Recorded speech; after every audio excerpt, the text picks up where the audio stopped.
వాకిలి మీరు కడగకపోనుంటే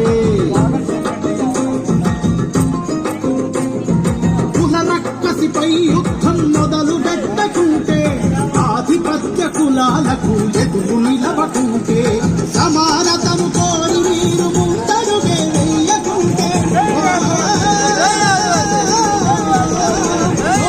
out sourcing వద్దు, సమాన పనికి సమాన వేతనం, సమాన పనికి సమాన వేతనం, డిఎస్సిలో మినహాయింపు, డిఎస్సిలో మినహాయింపు.